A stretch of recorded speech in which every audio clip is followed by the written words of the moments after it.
स्वागत है आपका। आप देख रहे हैं इंडिया टीवी। लगातार महाकवरेज, बड़ी कवरेज जारी है क्योंकि आज देवाभाऊ मुख्यमंत्री के तौर पर तीसरी बार महाराष्ट्र की कमान संभालने जा रही हैं। उनके शपथ ग्रहण समारोह की पूरी तैयारी कर ली गई है। शाम 5:30 बजे आजाद मैदान में बड़ी संख्या में लोगों का जमावड़ा होगा। बड़े बड़े वीवीआईपी आएंगे।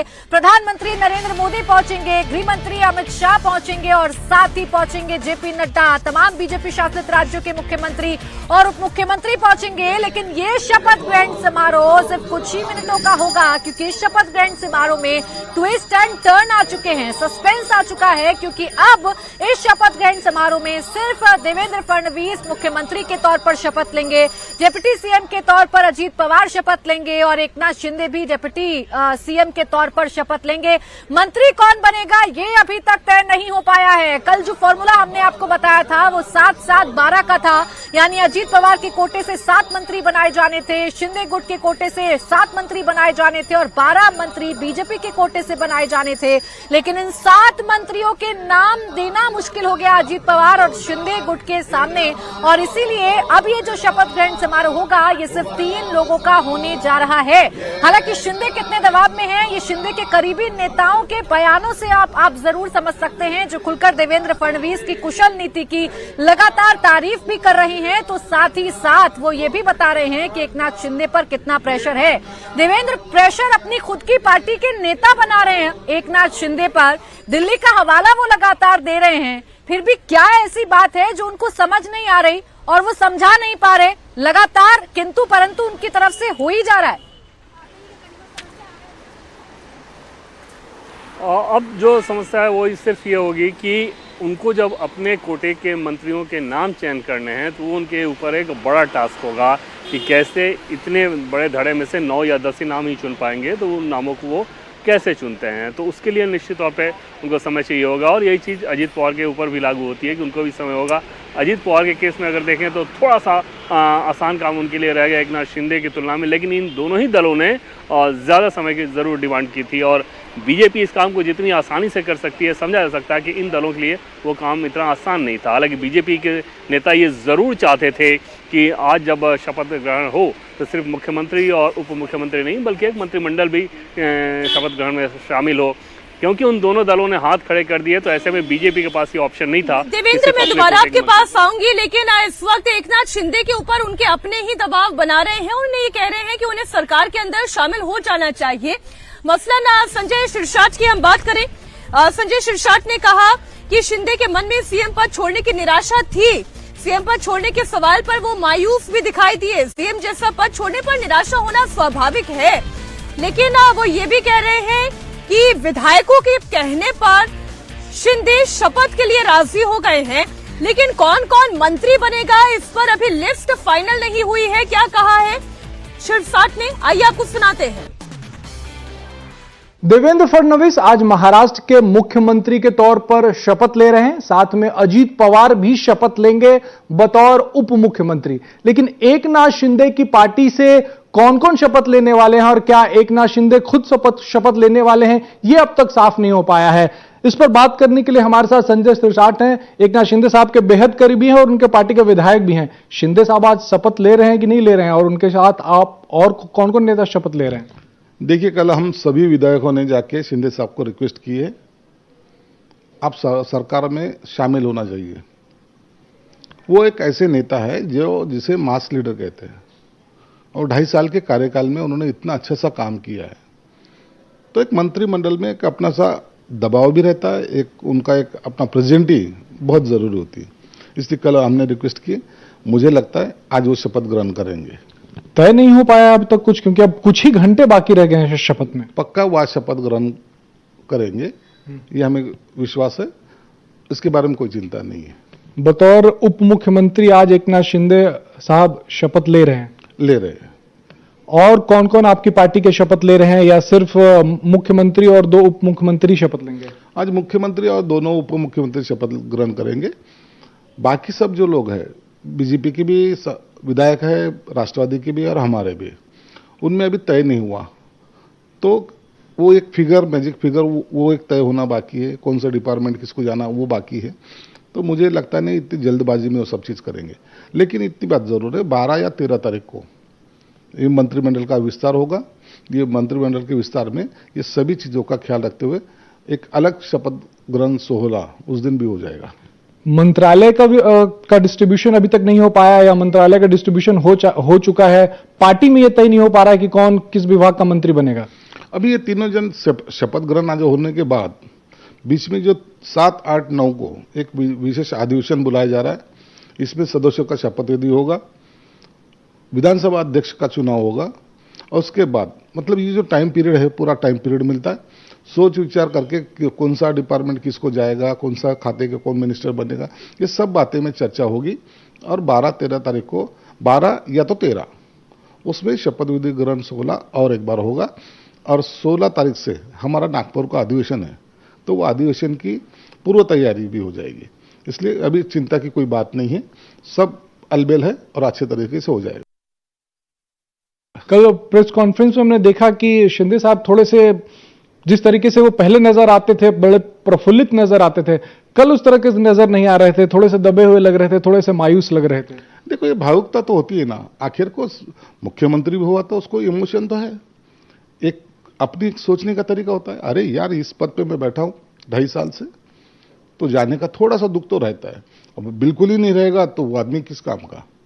तो ये सब बातें होती रहती है और इस बातों को थोड़ा सहन करने में थोड़ी सी देरी लगती है। तो शिंदे साहब अब संवर गए हैं, शिंदे साहब फिर से अच्छी तरह से काम करेंगे ऐसे हमें उम्मीद है। आप ये कह रहे हैं कि एक्सेप्टेंस में थोड़ा वक्त लगेगा, अभी एक्सेप्ट नहीं कर पा रहे, थोड़ा वक्त लगेगा उसके लिए? लगता है, आदमी है, उसकी भावना होती है, उसका दिल होता है और ये सब चीजें एक्सेप्ट करने में थोड़ी देरी जाती है और ये समझना चाहिए, उसमें कोई गलत बात नहीं है। एक बड़े कद पे बैठने के बाद, अहदे पे बैठने के बाद जब नीचे के पद पे बैठने की बारी आती है तो थोड़ा तकलीफ होती है। अभी कोई एक्सेप्ट ही नहीं करता, नहीं मैं बहुत खुश हूं, तो फिर वो झूठ बोल रहा है। शिंदे साहब झूठ बोलने वालों में से नहीं है, यही उनकी खासियत है। कौन सी ऐसी बात थी जो आप लोगों ने कही और शिंदे साहब मान गए कि हाँ हम सरकार में शामिल होंगे बतौर उप मुख्यमंत्री? अरे हम उनके नेतृत्व में ही उठाव कर चुके हैं और हमें पता है कि वो आदमी क्या चीज है, वो नेता कैसा है, हमने नजदीक से देखा है। एक आधा डिसीजन लेने के बाद वो उससे पीछे नहीं आता और अपने कार्यकर्ताओं को कहीं छोड़ता नहीं। एक बार उसके ऊपर उसने बोला है ये मेरी जवाबदारी है, वो काम वो करते हैं। तो ये इतना पावरफुल नेता दूसरा हमारे पार्टी में भी नहीं है, ये एक ही है। बहुत सारे नेता हैं लेकिन एक नाथ शिंदे है, इसलिए हमारा उनके ऊपर बहुत फेथ है और यही चीज हमने उनको समझाई। आप है तो हम हैं, आप नहीं तो हम भी नहीं।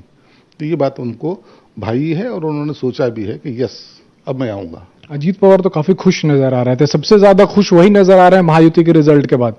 अरे उनका रिकॉर्ड ब्रेक हो रहा है, 6 बार वो उप मुख्यमंत्री पद की शपथ ग्रहण कर रहे हैं और उनको भी शायद लगता था या नहीं मुझे पता नहीं, इतने सारे विधायक चुन के आ गए।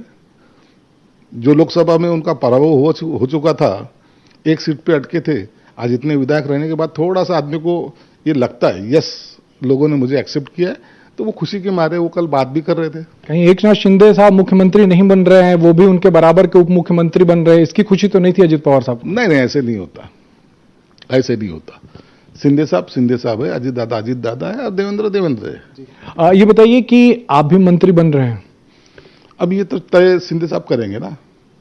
जिनको आप नेता बोलते हो तो वो नेता के ऊपर सब छोड़ना चाहिए। आपकी क्या इच्छा है? इच्छा तो हर एक की रहती है, कौन सा ऐसा विधायक है जिसको लगता नहीं कि मंत्री नहीं बनेगा? हर कोई चाहता है मंत्री बनना, हर कोई चाहता है काम करना, लेकिन सब लोगों को नहीं बना सकते। तो उसमें से कुछ लोगों को चुनते और वो चुनने का काम बड़ा जवाबदारी का होता है, वो शिंदे साहब खुद करेंगे। आप करीबी हैं, पिछले बार आपकी बस छूट गई थी मंत्री बनने की। अब तो मैं तो बस के पहले जाके सीट पे बैठ जाऊंगा, छूटने नहीं दूंगा इतना। कपड़े वपड़े सिलवाए आपने? कपड़े सिलवाने की क्या बात है, अरे आदमी अच्छा रहा तो सब कुछ हो जाता है, टेंशन है। मंत्री पद के शपथ के लिए देखते हैं कि लोग कपड़े वपड़े नए सिलवाते हैं। ये सब बकवास बातें रहती है। इस बकवास बातों में क्या रखा है? तुम्हें अगर क्वालिटी है और काम करने का जुनून है तो तुम कैसे भी रहे ना तो काम अच्छा कर सकते हो। मतलब मंत्री बन रहे हैं आप? शायद वो बन सकता हूं। संजय शिरसाट को आप सुन रहे थे, बड़ी खुलकर बात करते हैं। वो ये कह रहे हैं कि पिछली बार बस छूट गई थी, इस बार बस की पहली सीट पर जाकर वो बैठ जाएंगे। लेकिन देवेंद्र, सवाल तो ये है कि वो बस निकलेगी कब, मंत्रियों के नाम तय होंगे कब? ये तो समझ में आ रहा है कि शिवसेना के नेताओं का, विधायकों का अच्छा खासा दबाव है इस वक्त एकनाथ शिंदे पर। और बिल्कुल इसमें कोई दो राय नहीं है। और जिस प्रकार से सोचिए कि कैमरे पे आगे कोई ये कह रहा हो कि बस मैं पहली सीट पे जाके बैठ जाऊंगा, हालांकि पहली सीट पे तो एकनाथ शिंदे बैठ चुके हैं, उनको दूसरी सीट पे ही अगर जगह मिलेगी तो वो बड़ी बात होगी। लेकिन निश्चित तौर पे ये एक दबाव रहेगा। और जैसा कि पहले से मैं कहता रहा हूँ कि यही एकमात्र ये वजह है कि समय कम था, नामों का अपना चयन ये लोग नहीं कर पाया। और समय कम इसलिए नहीं था कि समय कम मिला, क्योंकि मैंडेट तो 23 तारीख को आ गया था, लेकिन तब दूसरे इशूज़ में ज़्यादा एकनाथ शिंदे और अजीत पवार उलझे हुए थे कि खासतौर पे एकनाथ शिंदे उलझे हुए थे कि हाँ, पहले तो उनको मुख्यमंत्री चाहिए था, मुख्यमंत्री नहीं तो डिप्टी सीएम मिल रहा हो तो उनको होम मिनिस्ट्री चाहिए थी। तो इन सारी परिस्थितियों में जो होमवर्क होना चाहिए था उन दोनों दलों ने नहीं किया, जिसके चलते ये फैसला लेना पड़ा। हालांकि एकनाथ शिंदे के हिसाब से ही बात करें तो वो एक बहुत दरियादिल नेता के तौर पे जाने जाते हैं, लोगों की मदद करने वाले नेता के तौर पे जाने जाते हैं। तो उनका अपना जो रेपो है वो बड़ा अच्छा रहता है। जैसे इस बार सरकार चलाने के दरमियान भी जो लोग भी जिस प्रकार के डेवलपमेंट फंड को लेकर उनके पास जाते थे और वो उसको किसी न किसी तरीके से ओब्लाइज करते थे, वो कितना रेशनल था या इरेशनल था वो अलग सवाल हो सकता है कि क्या आपने उस फिनेंशियल कंडीशन को देखा, तो वो एक अलग सवाल हो सकता है। लेकिन वो इतने बड़े दिल के हैं कि इस तरह के कदम उठाते थे, तो आप समझ सकती हैं कि उनकी जो क्रेडिबिलिटी है अपने लोगों के भीतर कितनी होगी। एक बड़ा टास्क जरूर रहेगा। जी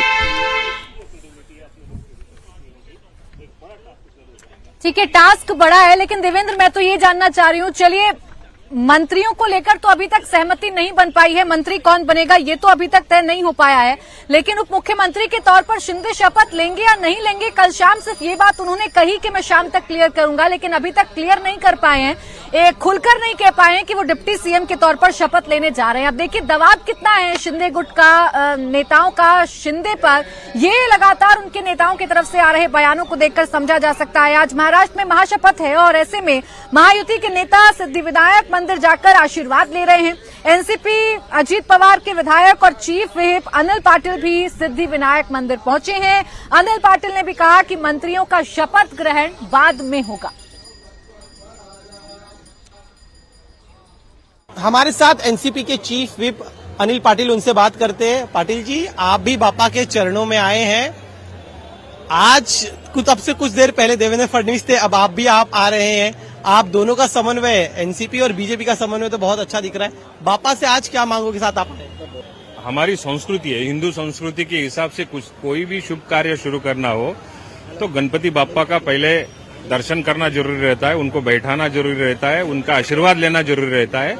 अगली 5 साल हमारे अच्छे से जाने को ना, पिछले 5 सालों के हिसाब से हमारे अगले 5 साल भी अच्छे जाने को होने को ना, इस हिसाब से आज दर्शन करने के लिए यहाँ आए। आज सरकार के गठन के बारे में थोड़ा सा क्लैरिटी दीजिए, कब शपथ होने वाली विधायकों की, उसके आगे की प्रक्रिया क्या होगी? नहीं, पहली बात तो आज मुख्यमंत्री और 2 उप मुख्यमंत्री, मेरी जानकारी के हिसाब से 2 उप मुख्यमंत्री आज शपथ ग्रहण करेंगे। 7 और 8 तारीख, 2 तारीख जो है उसके अंदर जितने भी विधायक चुन के आए हैं महाराष्ट्र के अंदर 288 उन सभी विधायकों का 2 दिनों में शपथ विधि ग्रहण करने का विधान भवन के अंदर एक खास अधिवेशन बुला के वो कार्यक्रम चलेगा। उसके बाद में दूसरे दिन राज्यपाल महोदय इनका जो है उनका अभिभाषण होगा और शायद तीनों नेता यदि फिक्स करेंगे तो विधानसभा का अध्यक्ष जो है वो भी चुने जाएंगे। इसके साथ ही में सर, आपने 2 उप मुख्यमंत्री शपथ लेंगे कहा है, एक आपका उप मुख्यमंत्री शपथ ले रहे हैं, तो हमें पता है। दूसरे उप मुख्यमंत्री कौन है? नहीं, दूसरे तीसरे के बारे में हमें मालूम नहीं। जितनी जानकारी हमें मिली है कि शिंदे साहब भी इसके अंदर शामिल होने वाले हैं, दोनों उप मुख्यमंत्री रहने वाले, लेकिन हमारी पार्टी का जरूर होने वाला है। आपके कितने मंत्री होंगे ये भी बताइए जरा पाटिल जी, आपके कितने मंत्री? हमारे कितने मंत्री होंगे इसके बारे में मुझे जानकारी नहीं, लेकिन ये बात हमारे लिए बहुत खुशी की रहेगी। सभी मंत्री हमारे बना दिए तो हमें दुख किसी चीज का रहने वाला नहीं।